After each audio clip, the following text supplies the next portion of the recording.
కోసం బంగారం కొనాలని ఆలోచిస్తూ టెన్షన్ పడుతున్నారా?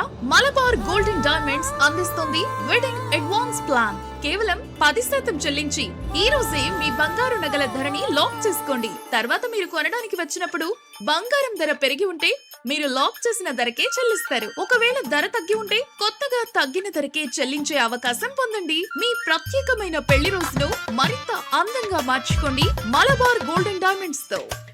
సమాజంలోని షెడ్యూల్ కులాల ఆర్థిక అభివృద్ధి, స్వయం ఉపాధిని ప్రోత్సహించడమే లక్ష్యంగా కేంద్ర ప్రభుత్వం ప్రవేశపెట్టిన పీఎం అజయ్ పథకం కింద ఎస్సీ కార్పొరేషన్ సబ్సిడీతో కూడిన ఉన్నతి వడ్డీ లేని రుణాల చెక్కులను సంతనూరుపాడు ఎమ్మెల్యే బిఎన్ విజయ్ కుమార్ లబ్ధిదారులకు పంపిణీ చేశారు. ఒంగోలు మంగమూరు రోడ్లోని ఎమ్మెల్యే కార్యాలయంలో జరిగిన ఈ కార్యక్రమంలో నియోజకవర్గంలోని 28 మంది డ్వాక్రా గ్రూప్ ఎస్సీ మహిళా సభ్యులకు మంజూరైన 32,50,000 రూపాయల చెక్కులను ఆయన అందజేశారు. అలాగే తిమ్మసముద్రం గ్రామానికి చెందిన కంచెర్ల దుర్గాకి ఎస్సీ కార్పొరేషన్ ద్వారా 3 లక్షలతో మంజూరైన ఆటోను అందించారు. ఈ సందర్భంగా ఎమ్మెల్యే మాట్లాడుతూ అర్హులైన లబ్ధిదారులు, చిన్న వ్యాపారులు వ్యవసాయ అనుబంధ ఉపాధి కార్యక్రమాల ద్వారా ఆర్థికంగా ఎదగాలని, బ్యాంకు రుణంతో పాటు లభించే ప్రభుత్వ సబ్సిడీని సద్వినియోగం చేసుకోవాలని కోరారు. ఈ కార్యక్రమంలో ఏఎంసీ చైర్మన్ మన్నా ప్రసాద్, పొగాకు బోర్డు సమైక్య చైర్మన్ మన్నవ జయంత్ బాబు, ఏపీఎంలు కాకుమాన్ సుబ్బారావు, బాబురావు, రాజ్యలక్ష్మి, దార్ల రామారావు, మద్దినేని హరిబాబు, తేళ్ల మనోజ్ కుమార్, కోతినేని శ్రీనివాసరావు, మార్నేని రాఘవ, ఎంపీటీసీ అద్దేపల్లి దుర్గాభవాని, తెలకతోటి జాన్సన్, నన్నూరి శ్రీనివాసరావు, గోళ్ల బాబురావు తదితరులు పాల్గొన్నారు.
మహిళా గ్రూప్స్ కింద ఎస్సీలకి దగ్గర 28 మెంబర్స్కి 4 మండలాల్లో 32 lakhs అమౌంట్ డిస్ట్రిబ్యూట్ చేశాము.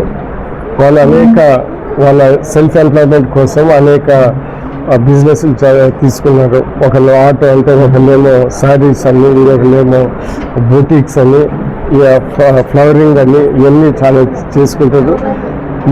ఇది పిఎంఏవైలో పిఎంఏవై ఆదర్శ యోజనలో అది ఈ స్కీమ్ కింద వీళ్ళందరికీ ఇచ్చారు. ఒకటి మనం ఈ మధ్య కాలంలో మనం గమనించాల్సిన విషయం ఏంటిదంటే, ఎన్డీఏ ప్రభుత్వం, తెలుగుదేశం కూటమి ప్రభుత్వం వచ్చిన తర్వాత అభివృద్ధి సంక్షేమ కార్యక్రమాలు సమానంగా తీసుకొని వెళ్తున్నాం. ఇంత కష్టకాలంలో ఇంత ఆర్థిక ఇబ్బందులు ఉన్నా కానీ ఎస్సీలకి ప్రత్యేకంగా వాళ్ళకి లోన్స్ ఇచ్చి వాళ్ళకి ఎంప్లాయ్మెంట్ జనరేషన్ విధంగా ముందుకెళ్తా ఉన్నాం. అనేక సంక్షేమ కార్యక్రమాలు చేస్తున్న విషయం తెలుసు. పెన్షన్లు, ఫ్రీ బస్సు, దాని తర్వాత తల్లికి వందనము, ఇలాంటి ఎన్నో మంచి మంచి సంక్షేమ కార్యక్రమాలు చేస్తూ ఉన్నాం. అదేవిధంగా అభివృద్ధి పనులు కూడా ఇటు పంచాయతీ రోడ్లు, సీసీ రోడ్లు, డ్రైన్స్, పోలవరము, అమరావతి ఇలాంటి అభివృద్ధి పనులు కూడా చేస్తూ ఉన్నాం. జనాలు తెలుగుదేశం ప్రభుత్వం మీద ఇంత కష్టకాలంలో కూడా ఇలాంటి అభివృద్ధి ఇటు సంక్షేమ కార్యక్రమాలు చేస్తూ ఉన్నారని చాలా సంతోషంగా ఉన్నారు. మరీ ముఖ్యంగా సంతనూతలపాడు ప్రజలు అన్ని కాన్స్టిట్యున్సీలతో పోటీపడి వాళ్ళకన్నా ఎక్కువ ఈ అభివృద్ధి సంక్షేమ కార్యక్రమాలు చేస్తున్న విషయం వాళ్ళకు కూడా అర్థమై వాళ్ళు కూడా చాలా సంతోషంగా ఉన్నారని ఈ సందర్భంగా తెలియజేస్తూ, రాబోయే కాలంలో ప్రతి అర్హులైన వారికి రాబోయే పెన్షన్లు, అదేవిధంగా సీఎం రిలీఫ్ ఫండ్ కూడా పార్టీల అతీతంగా మానవ దృక్పథంతో ప్రతి ఒక్కరికి ఇస్తున్న విషయం కూడా ప్రజల దృష్టికి తీసుకొని వెళ్తున్నాను. సంతనూతలపాడు ఈ అభివృద్ధి సంక్షేమ కార్యక్రమాలు ప్రతి ఒక్కరికి అర్హులైన వారికి అందే విధంగా మేము చేస్తామని, అభివృద్ధి కార్యక్రమాలు కూడా సీసీ రోడ్లు, డ్రైన్స్ కానీ ఇప్పుడే చాలా చేశాము, రాబోయే కాలంలో కూడా ఇంకా చేస్తామని ఈ సందర్భంగా తెలియజేస్తాం.